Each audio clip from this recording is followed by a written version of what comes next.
चुप रहना यानी मौन रहना। जो लोग ज्यादा चुप रहते हैं वह लोग अपने भीतर के असीम शक्तियों को समझ पाते हैं। गौतम बुद्ध के अनुसार मौन की शक्ति इतनी ज्यादा है कि वह हमारे अंदर के सारे तनाव, सारी की सारी चिंता और भय को खत्म कर देता है और लोगों के बीच हमें एक होशियार और आकर्षित मनुष्य बना देता है।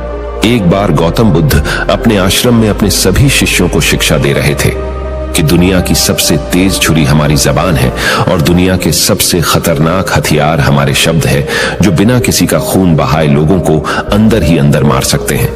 हमारे शब्द हमारी ताकत हो सकते हैं उसी के साथ, लेकिन यह हमारी सबसे बड़ी कमजोरी भी हो सकते हैं अगर हमें नहीं पता कि कब, कहां और क्या और कितना बोलना है। यदि हम सही समय पर सही इरादे के साथ सही शब्दों का प्रयोग करते हैं तो यह हमें एक सफल व्यक्ति बनाता है। लेकिन अगर हम सही समय पर सही इरादे से सही शब्दों का इस्तेमाल नहीं करते तो यह हमारे जीवन को नर्क से बदतर बना सकता है। तो दोस्तों, आज की स्टोरी के माध्यम से मैं आपको बताने वाला हूं कि चुप रहकर कैसे हम अपने जीवन को बदल सकते हैं। आपको चुप रहने की शक्ति का एहसास इस वीडियो में होने वाला है। वीडियो शुरू करने से पहले कमेंट बॉक्स में नमो बुद्धाय लिखकर वीडियो को लाइक जरूर करें। तो चलिए शुरू करते हैं। इस कहानी को जापान में एक बहुत ही प्रसिद्ध बौद्ध भिक्षु रहा करते थे। उनका नाम रिसाई था। रिसाई अकेले रहते थे। दुनिया के शोर शराबे से दूर जंगल में वो रहते थे और वह बड़े ही ध्यानी और प्रभु भक्त व्यक्ति थे, इसलिए वह पूरे जापान में बहुत अधिक प्रसिद्ध थे। एक दिन एक राजकुमार रिसाई के पास आया और बोला, हे प्रिय भिक्षु, मैं हमेशा थका हुआ, निराश और परेशान महसूस करता हूँ। मेरा मन बहुत अशांत रहता है। हालांकि मेरे पास सब कुछ है, दौलत, शोहरत, सुख सुविधाएं, जो हर व्यक्ति चाहता है या पाने की इच्छा करता है, लेकिन फिर भी मेरे अंदर इतनी अशांति और चिंता क्यों है? रिसाई ने उसकी बात बहुत ही ध्यानपूर्वक सुनी और कुछ सोचने के बाद कहा, तुम इस प्रश्न का उत्तर जानते हो, बस तुमने कभी इस प्रश्न को हल करने की कोशिश नहीं की है। रिसाई ने आगे कहा, मैं एक रिसर्च करना चाहता हूं, क्या तुम मेरा साथ उसमें दोगे? इस रिसर्च के बाद तुम्हारे जीवन में किसी भी तरह की अशांति और चिंता नहीं रहेगी। ये बातें सुनकर राजकुमार बहुत हैरान था। उसने रिसाई से कहा, बताइए मुझे क्या करना होगा? अपने मन की शांति के लिए मैं कुछ भी करने को तैयार हूं। राजकुमार की इन्हीं बातों को सुनकर भिक्षु ने कहा, तो फिर आप अगले 15 दिन के लिए मेरे आश्रम में रहोगे और एक सामान्य व्यक्ति की तरह अपना जीवन व्यतीत करोगे और इन 15 दिनों में तुम अकेले और चुपचाप रहोगे, जितना हो सके कम बोलोगे। राजकुमार उस भिक्षु की बातें सुनकर सहमत हो गया। पहले दिन राजकुमार को लगा कि उसका मन सामान्य से अधिक अशांत और विचलित है। उसके मन में तरह तरह के विचार आ रहे हैं थे और वह आम लोगों की तरह जीवन जीने में असहज महसूस कर रहा है। उसे अंदर से बोलने की इच्छा हो रही थी, लेकिन वह चुपचाप रहा। उसके मुंह से एक भी शब्द नहीं निकला, बस वह चुपचाप बैठा रहता। लेकिन रात होते होते उसे अंदर ही अंदर शांति का अनुभव होने लगा। उसके लिए यह अनुभव अजीब था। वह खुद से पूछ रहा था कि वह अंदर ही अंदर इतना खुश क्यों है और उसकी आंतरिक बेचैनी और चिंता कम क्यों होने लगी है। अगले दिन राजकुमार अकेला चुपचाप बैठा रहा और वह प्रकृति को निहार रहा। वह पौधों को, फूलों को, आकाश में उड़ रहे पक्षियों को, वह अपने जीवन में पहली बार यह अद्भुत दृश्य महसूस कर रहा था कि उसके पास कितनी सुंदरता है। वह दिन भर प्रकृति की सुंदरता को निहारता रहता और उसकी ताजगी को महसूस करता रहता। इसी तरह से 10 दिन बीत गए और उसके मन की सारी बेचैनी, सारी हलचल, सारी उथल पुथल और सारा तनाव गायब हो गया। 11वें दिन की सुबह राजकुमार फिर से एकांत में बैठ गया और कुछ ही मिनटों में उसकी आंखें अपने आप बंद हो गईं और वह गहरे ध्यान में चला गया। वह पूरे दिन वहीं पर आंखें बंद करके बैठा रहा और गहरे ध्यान में डूबा रहा। ना कोई शब्द, ना कोई चिंता। राजकुमार भीतर से असीम शांति और आनंद से भर गया। राजकुमार अपने बाकी के 4 दिन इसी तरह गहरे ध्यान में व्यतीत करने के बाद 15 दिन बाद रिसाई के सामने प्रस्तुत हुआ और रिसाई को प्रणाम करके बोला, प्रिय भिक्षु, मुझे उत्तर मिल गया कि मेरे मन में इतनी उथल पुथल और चिंता क्यों थी। मैं जान गया कि मेरा मन इतना अशांत और विचलित क्यों था। रिसाई मुस्कुराते हुए पूछा, बताओ क्या उत्तर मिला तुम्हें? राजकुमार ने कहा, मैं आवश्यकता से अधिक बातें करता था। मैं किसी पर भी अपने शब्द और ऊर्जा व्यर्थ करता था। मैं दिन भर अपने लोगों से फालतू की बातें करता रहता। और फिर उन्हीं के बारे में अकेले में सोचता रहता और ज्यादातर समय नकारात्मक ही सोचता रहता। इस तरह मैं बस अपना समय बर्बाद कर रहा था। ज्यादा बोलने और नकारात्मक सोचने की वजह से मेरा मन अशांत और बेचैन हो गया था और इसी वजह से मैं किसी भी काम को ठीक से नहीं कर पा रहा था, जिसकी वजह से मैं हर काम में असफल होने लगा और फिर इन्हीं लगातार मिलने वाली असफलताओं की वजह से ही मैं और भी उदास और चिड़चिड़ा हो गया। इन्हीं सभी चीजों की वजह से मेरा जीवन नष्ट हो रहा था। लेकिन यहां पर बिताए हुए 15 दिन मेरे लिए पूरी तरह से अलग थे। मुझे कुछ अलग ही एहसास यहां पर हो रहा था। अब मुझे ऐसा लग रहा है मैं अपना जीवन पूरी तरह से जी रहा हूं, लेकिन इससे पहले मैं अपना जीवन गलत तरीके से जी रहा था। और मैंने यह भी सीखा कि हमें सिर्फ ध्यान करने की जरूरत नहीं है। ध्यान अपने आप होता है जब हम शांत और मौन होते हैं। ध्यान के पिछले कुछ दिनों के दौरान मैंने जो पहली चीज सीखी वह यह है कि मनुष्य के जीवन की सबसे महत्वपूर्ण चीज स्वयं को जानना ही है। यह सुनकर रिसाई ने कहा, सिर्फ तुम ही नहीं, दुनिया में ज्यादातर लोग जरूरत से ज्यादा बोलते हैं। आज भी लोग ज्यादातर समय केवल एक दूसरे को नीचा दिखाने के लिए ही बोलते हैं। कुछ लोग ना चाहते हुए भी बातें करते हैं और अपना जीवन बर्बाद कर लेते हैं। रिसाई ने राजकुमार को चुप रहने का महत्व समझाते हुए कहा। एक बार गौतम बुद्ध से उनके शिष्यों ने पूछा, प्रिय बुद्ध, आप ज्यादातर समय चुप क्यों रहते हैं? बुद्ध ने कहा, क्योंकि चुप रहने से व्यक्ति अंदर से अनंत शांति की गहराइयों में होता है। मौन अपने भीतर उतरने की पहली सीढ़ी है। मौन के बिना स्वयं को जानना असंभव है। स्वयं को जानने और समझने का पहला नियम है कि मौन हो जाओ। उतना ही बोलो जितना अत्यंत आवश्यक हो। बेफिजूल की बातें करना छोड़ दो। तुम अचानक पाओगे कि 90% से भी ज्यादातर लोग व्यर्थ ही ज्यादा बोलकर अपना समय बर्बाद कर रहे हैं। ना बोलने का कोई भी नुकसान नहीं है, लेकिन यदि आप ज्यादा बोलते हैं तो आप अत्यधिक गलती कर देते हैं। अगर व्यक्ति कम बोलना शुरू कर दे तो दुनिया की 90% मुसीबतें कम हो जाएगी। झगड़े फसाद कम हो जाएंगे, उपद्रव कम हो जाएंगे।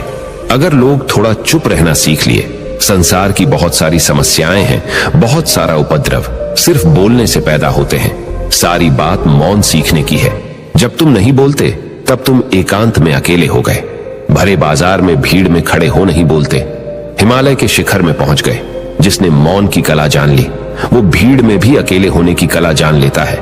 एकांत में तो आदमी स्वर्ग में है। दूसरे की उपस्थिति ही बेचैनी पैदा करती है। पहले तुम्हें चुप रहने की शक्ति को धारण करना होगा। इससे तुम अधिकतर ऊर्जा को बचा लोगे और फिर इस स्थिति में पहुंच जाओगे कि तुम कम बोलने लगोगे। अगर तुम किसी के यहां पर जा रहे हो और परेशान हो जाओ तो ऐसे में उचित है कि आंखें बंद कर लो और अपने में खो जाओ। वहां से आपको ताजगी महसूस होगी, क्योंकि तुम्हारे अंदर ही जीवन का वो स्रोत छिपा हुआ है। वह किसी दूसरे में नहीं है। इसके बाद राजकुमार उस रिसाई से पूछते हैं, आखिर कौन हमें अपने अंदर तक लेकर जाएगा? ये बातें सुनकर रिसाई बुद्ध कहते हैं, तुम्हें स्वयं ही अपने अंदर उतरना होगा और वहीं से परम राज्य जीवन का आनंद ले पाओगे। आनंद का यहीं से जन्म हुआ है। यहीं से तुम मौत में डूब जाओगे। यही तुम्हारा सूरज उदय होगा और यहीं से अस्त होगा। इसी प्रकार तुम बार बार इबकी लगाओ। जब भी तुम इबकी लगाकर लौटोगे वहां से तुम पाओगे फिर ताजगी भरी जीवन की नई संपदा मिलेगी। इस नई शक्ति के जन्म होने से तुम्हारी थकान गई, उदासी गई, चिंता गई। जैसे कोई स्नान करके लौटता है तो शरीर शीतल हो जाता है, शांत हो जाता है।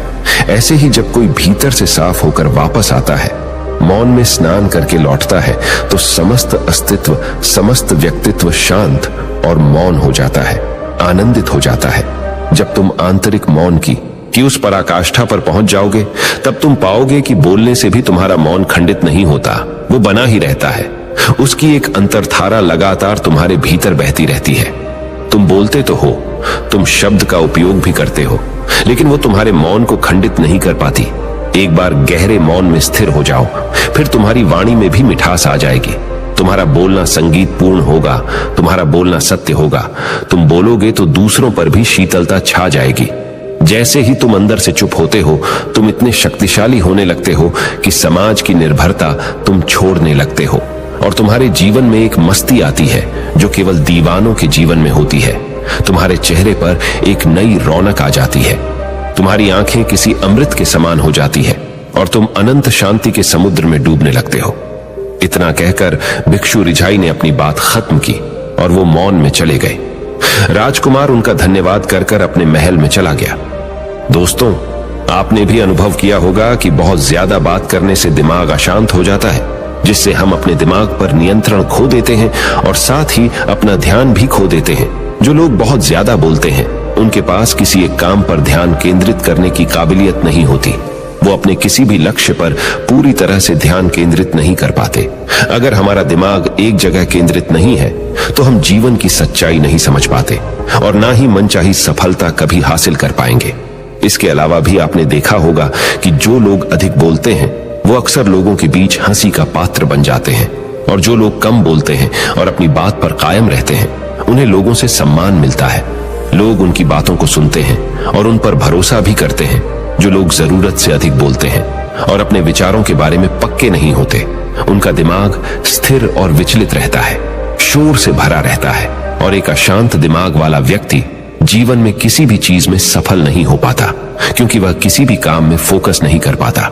यदि किसी व्यक्ति को यह पता है कि उसे कब, कहां और क्या बोलना है, तो वह व्यक्ति सच में बहुत बुद्धिमान है, और ऐसा व्यक्ति जहां भी जाता है उसका व्यक्तित्व आकर्षण का केंद्र बन जाता है, और वह जो कुछ भी करता है उसमें सफल अवश्य होता है। अगर हम किसी महान और सफल व्यक्ति के व्यक्तित्व को गहराई से देखें तो पाएंगे कि वो कम बोलते हैं और कम से कम शब्दों में अपनी बात खत्म कर देते हैं। वो बोलने से पहले वो चीजों और जिसके बारे में उसे बोलना है उनके बारे में गहराई से सोचते हैं। लेकिन जो लोग बहुत ज्यादा बोलते हैं, बहुत बार वो झूठ भी बोलते हैं और अपनी बातों से दूसरों के मन और विचारों पर कचरा डालते रहते हैं। वह ज्यादातर समय दूसरों की बुराई करते रहते हैं, इसलिए उनके अपने भी उनसे नफरत करने लगते हैं और उनसे बचने की। सभी शिष्यों ने अपनी शक्ति के अनुसार छोटे बड़े ढेर संकल्प लिए और गुरु को अपने अपने संकल्प के बारे में बताकर वहां से चले गए।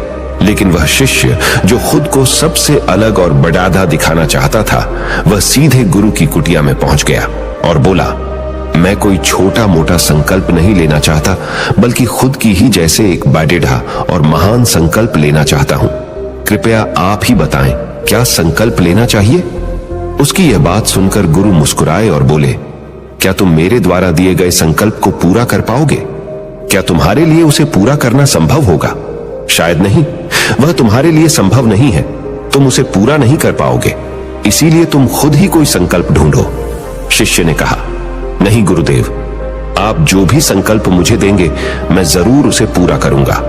गुरु ने कहा, ठीक है, तो तुम अगले 1 महीने तक चुप रहोगे, मुंह से एक शब्द भी नहीं निकालोगे, यही तुम्हारा संकल्प है। शिष्य ने कहा, गुरुदेव, यह भी कोई संकल्प है? यह तो बहुत ही आसान है, 1 महीने तक चुप ही रहना है। आप कोई बड़ेढ़ा संकल्प दीजिए जो मेरी योग्यता के लायक हो, जिसे पूरा करने में मुझे समस्या हो। गुरु ने कहा, पहले तुम इस संकल्प को तो पूरा करके दिखाओ। शिष्य ने गुरु की बात मान ली और वह उसी समय चुप हो गया और पलटकर कुटिया से बाहर चला गया। उसे चुप रहना बहुत आसान लग रहा था। उसने एक दिन तो जैसे तैसे चुप रहकर काट लिया, लेकिन दूसरे दिन से उसके मन में ना बोलने का बोझ बढ़ने लगा। तीसरे दिन उसे भारीपन महसूस होने लगा और चौथे दिन उसके अंदर एक अजीब सी बेचैनी होने लगी, क्योंकि आसपास आश्रम के सभी शिष्य एक दूसरे से बातें कर रहे थे। वह भी अपना पक्ष उनके सामने रखना चाहता था, उनकी बोलती बंद कर देना चाहता था, लेकिन उसका संकल्प उसके आड़े आ रहा था। इसीलिए वह पूरे दिन सिर्फ मुंह और आंखें बनाता रहता। इसी तरीके से कुछ दिन और बीते और वह शिष्य बीमार पड़ीडीएच गया। उसका सिर फटा जा रहा था, उसका खाने पीने तक का मन नहीं कर रहा था, वह सिर्फ बोलना चाहता था। वह गुरु के पास गया और उनके सामने बैठकर लिखकर उन्हें बताया, गुरुदेव, मैं बोलना चाहता हूं, बिना बोले मुझे सांस नहीं आ रही, मेरा दम घुटता जा रहा है, मैं अंदर ही अंदर पागल हुआ जा रहा हूं, मैं क्या करूं? संकल्प तोड़ दूं क्या?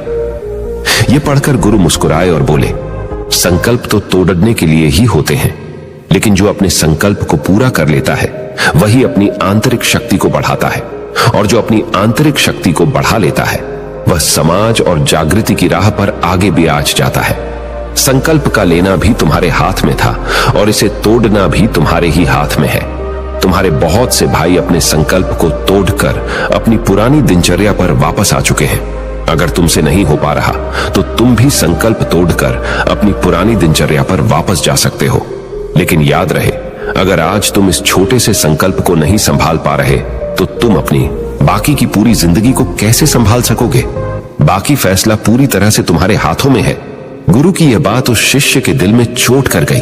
वह बिना कुछ बोले वहां से वापस चला गया और खुद को अपनी कुटिया में बंद कर लिया। वह केवल अपने जरूरी कामों के लिए ही कुटिया से बाहर निकलता, बाकी सारे समय कुटिया के अंदर ही बैठा रहता। 15 दिन बीत चुके थे और आश्रम के लगभग सभी शिष्यों का संकल्प अब तक टूट चुका था, लेकिन उसका संकल्प अभी भी जारी था। संकल्प लेने के बाद से अब तक उसने एक शब्द भी नहीं बोला था। सारा आश्रम हैरान था कि इतना बोलने वाला इंसान चुप कैसे हो गया। 15 दिन बीतने के बाद वह दोबारा अपने गुरु के पास गया और लिखकर बताया है, गुरुदेव, मैं बाहर से तो चुप हूं, लेकिन मेरे भीतर बहुत सी आवाजें हैं, बहुत सी चीख पुकार और शिकायतें हैं।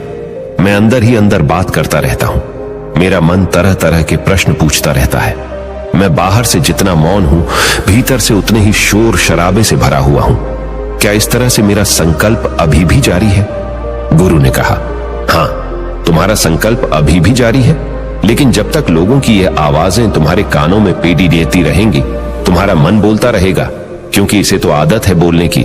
तुम भले ही बाहर से चुप रहो, लेकिन तुम अंदर ही अंदर बोलते रहोगे। तुम्हें इन बातों से, इन आवाजों से दूर जाना पड़ी रहेगा। शिष्य गुरु को प्रणाम कर वहां से चला जाता है और सुबह होते ही अपनी कुटिया छोड़कर जंगल की तरफ चला जाता है। कई दिन बीत जाते हैं, संकल्प का समय भी पूरा हो जाता है, लेकिन शिष्य लौट कर नहीं आया। आश्रम में सभी को डर था कि कहीं जंगली जानवर ने उसे खा ना लिया हो। इस बीच उसे ढूंढने की बहुत कोशिश की गई, लेकिन वह कहीं नहीं मिला। सभी गुरु भाइयों ने मान लिया था कि जंगली जानवरों ने उसे अपना शिकार बना लिया है, लेकिन गुरु को ऐसा नहीं लगता था। एक दिन आश्रम का एक अन्य शिष्य गुरु के पास आया और बोला, गुरुदेव, हमारे उस अधिक बोलने वाले भाई के साथ क्या हुआ होगा? क्या जानवर ने उसे मार दिया होगा? गुरु ने कहा, हो सकता है कि जानवरों ने उसे अपना शिकार बना लिया हो, लेकिन उसके न लौटने की एक दूसरी वजह भी हो सकती है। शायद उसे वह मिल गया है जिसके लिए वह गया था। फिर शिष्य ने पूछा, गुरुदेव, क्या ज्यादा बोलना इतना हानिकारक होता है? गुरु ने कहा, इंसान के जीवन के बहुत सारे दुखों में से एक दुख यह भी है कि वह कभी चुप नहीं रह सकता, हमेशा कुछ ना कुछ बोलता ही रहता है। सिर्फ हमारे बोलने के कारण हमारे आधे से ज्यादा दुख पैदा होते हैं। परिवार के अधिकतर झगड़ों की वजह हमारा बेमतलब बोलना ही होता है। हम में से कोई भी चुप नहीं रहना चाहता। हम बस सामने वाले को सुना देना चाहते हैं। जो भी हमारे मन में है सब निकालकर उसके मन में बैठा देना चाहते हैं। उसे समझा देना चाहते हैं कि देख, तू गलत है और मैं सही।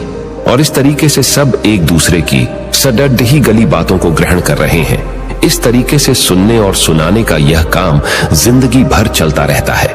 लेकिन इस नासमझी में हम अपना समय, अपना जीवन, अपनी समझ और सबसे महत्वपूर्ण व कीमती पल जो जिए जा सकते हैं, जिनको अनुभव किया जा सकता है, जिनमें आनंद को प्राप्त किया जा सकता है, यह सब खो देते हैं। लेकिन इसके बदले हमें मिलता क्या है? कुछ नहीं, सब व्यर्थ और बर्बाद हो जाता है। इस पागलपन में हमने क्या खो दिया? इसका एहसास केवल कुछ ही लोगों को हो पाता है। बाकी लोग जैसे उन्हें अपने आने का पता नहीं, वैसे ही उन्हें अपने जाने का भी पता नहीं चल पाता। शिष्य ने कहा, तो फिर इसका समाधान क्या है? गुरु ने कहा, पूरी जागरूकता के साथ अपने विचारों को देखना यही एकमात्र तरीका है। सारी मानसिक समस्याओं का वर्तमान में रहकर चिंतन करना, पूरी जागरूकता के साथ अपना काम करना जिंदगी में चमत्कारिक बदलाव ला देता है। उसके बाद वह शिष्य गुरु से अपने प्रश्नों का उत्तर पाकर उनको प्रणाम करके वहां से चला गया। उस शिष्य को आश्रम छोड़कर गए हुए 3 महीने का समय बीत चुका था, लेकिन उसकी कोई खबर न थी। अब तक तो सभी गुरु भाइयों ने भी उसके वापस लौटने की उम्मीद छोड़ दी थी। लेकिन एक दिन वह आश्रम लौट आता है। उसे देखकर सभी के आश्चर्य और खुशी का ठिकाना न रहा। लेकिन अब वह नहीं था जो यहां से गया था, वह कुछ और ही बनकर वापस आया था। उसके अंदर एक गजब का बदलाव महसूस किया जा सकता था। उसके चेहरे पर एक गजब का ठहराव और आंखों में बनी शांति थी। आश्रम में आते ही सभी गुरु भाइयों ने उसे चारों तरफ से घेर लिया और बातें करने लग गए। वह भी अपने गुरु भाइयों से बातें करने लगा। उससे बात करने वाले सभी ने यह अनुभव किया कि अब वह पहले जैसा उतावला और बातूनी नहीं रह गया था।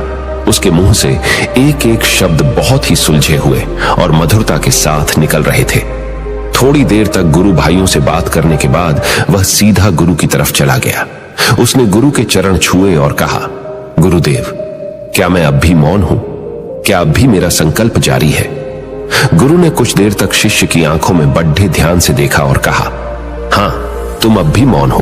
तुम्हारे मुंह से एक भी शब्द निकल नहीं रहा और तुम्हारा संकल्प अभी भी जारी है। शिष्य ने कहा, गुरुदेव, जब मैं आश्रम से गया तो मैं मुंह से तो चुप था, लेकिन मेरे अंदर बहुत सी आवाजें थीं, मन में बहुत से प्रश्न थे और वह बंद नहीं हो रहे थे।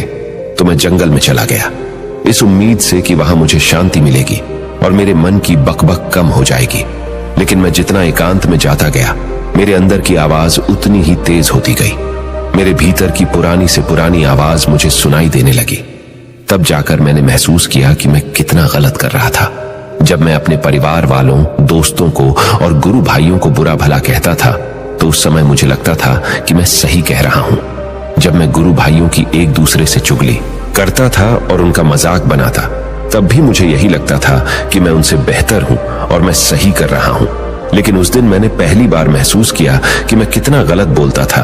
काफी दिनों तक ये आवाजें, ये शिकायतें मेरे अंदर चलती रही, लेकिन धीरे धीरे करके एक दिन ये सारी आवाजें मेरे अंदर से समाप्त हो गई। अब मैं भीतर से भी मौन हो गया। उस घने जंगल में बाहर से कोई बोलने वाला था नहीं और भीतर कोई आवाज बची ही नहीं थी, और मैं उस दिन पहली बार मौन का सही अर्थ समझा। मेरे चारों तरफ बहुत शांति थी। हालांकि अभी भी कुछ आवाजें आ रही थी जो पहले भी आती थी, लेकिन मैं उन्हें सुन नहीं पाता था। पर अब वह सभी आवाजें मुझे स्पष्ट रूप से सुनाई दे रही थी। हवा के चलने की आवाज, चिड़ियों के चहकने की आवाज और पानी के बहने की आवाज, ये सभी आवाजें मैंने पहली बार पूरे होशपूर्वक सुनी। अपने चारों तरफ इतनी शांति मैंने पहले कभी महसूस नहीं की थी। तो इस शांति को भंग करने के लिए मैंने पहली बार अपने मुंह से कोई शब्द निकाला। मैं चिल्लाया, हे ईश्वर, ये कैसी शांति है? सभी कुछ इतना शांत क्यों है? ऐसा क्या हो गया? लेकिन मेरे चिल्लाने के बाद भी शांति भंग नहीं हुई। सब कुछ पहले जितना ही शांत था, बाहर भी और भीतर भी। हे गुरुदेव, मैंने अपने गुरु भाइयों से बात की, मैंने आपसे बात की। मैं बोल रहा हूं, मैं चल रहा हूं, मैं सब कुछ देख रहा हूं, लेकिन मैं अपने भीतर एकदम एकांत में हूं, मौन में हूं। भीड़ डैच में होता हूं, तब भी भीतर से अकेला एकांत में होता हूं। जब मैं खुद में भी शोर करना चाहता हूं, तब भी एकांत में ही होता हूं। अब सब दिखाई पड़ी डाहने लगा है, सब सुनाई पड़ी डाहने लगा है। गुरु ने कहा, जब तक हम बाहर की तरफ बोलते रहेंगे, भीतर अशांति ही रहेगी। लेकिन जिस दिन हम भीतर की तरफ मुद्दा जाएंगे, तब हमारे मुंह से कुछ भी निकलेगा, हम शांत ही रहेंगे। दुनिया में जितनी भी बुराइयां हैं, ज्यादातर हमारे बोलने से ही उत्पन्न होती है, क्योंकि हम चुप रहना नहीं चाहते। हम जितनी जरूरत है उससे कहीं ज्यादा बोलते हैं। हम सामने वाले को सुनना नहीं चाहते, बल्कि उसकी बोलती बंद कर देना चाहते हैं। उसे समझा देना चाहते हैं कि मैं कौन हूं, मैं क्या कर सकता हूं। और यही हमारी जिंदगी का मकसद बनकर रह जाता है। हमारी सारी ऊर्जा व्यर्थ के बोलने में बर्बाद होती रहती है। ऐसे ही समाज में लोगों का जीवन दुखों से भर जाता है, जो हमेशा एक दूसरे को सुनाने में लगे रहते हैं। कभी एक दूसरे को सुनना नहीं चाहते, समझना नहीं चाहते, और चुप रहना तो उन्होंने कभी सीखा ही नहीं, क्योंकि चुप रहना उन्हें छोटा महसूस करवाता है। दुनिया की सभी लड़ाइयों का कारण हमारा बोलना ही है। इसलिए हमें सिर्फ उतना ही बोलना चाहिए जितना जरूरी हो, क्योंकि व्यर्थ का बोलना ऊर्जा को नष्ट करना है, और यह बोलना ही हमें कभी अपने भीतर की ओर लौटने नहीं देता, क्योंकि यह हमें बाहर की ओर खींच कर रखता है। और बाहर है ही क्या इस संसार के अलावा। लेकिन अगर अपने भीतर के संसार की ओर मोड़ना है तो इस मुंह को बंद ही रखना चाहिए। इसीलिए जितने भी बुद्ध हुए, आत्मज्ञानी हुए, वह सभी एकांत की ओर भागे, ताकि उन्हें ज्यादा न बोलना पड़ी डेहे, ज्यादा सुनना न पड़ी डीहे। वह एकांत में रहे और शांत रहे, इसीलिए आसानी से भीतर की यात्रा कर पाए। लेकिन अगर कोई चाहे तो इस संसार में रहकर भी एकांत में रह सकता है, शांत रह सकता है। लेकिन इसके लिए उन्हें अपनी ऊर्जा बचानी होगी, जिसे वह अब तक अपने व्यर्थ के शब्दों में बर्बाद कर रहे थे। दोस्तों, इस कहानी की सीख यही है कि व्यर्थ का बोलना ऊर्जा को नष्ट करना है। ज्यादा और व्यर्थ बोलना ही हमें अपने भीतर की ओर लौटने नहीं देता, क्योंकि यह हमें बाहर की ओर झुकाए रखता है। और जिन्हें भीतर की यात्रा करनी है उन्हें अपने मुंह को बंद ही रखना चाहिए। मुझे उम्मीद है कि आपको यह कहानी पसंद आई होगी और काफी कुछ सीखने को मिला होगा। कहानी के बारे में अपने विचार आप हमें नीचे कमेंट बॉक्स में कमेंट करके बता सकते हैं। नमो बुद्धाय।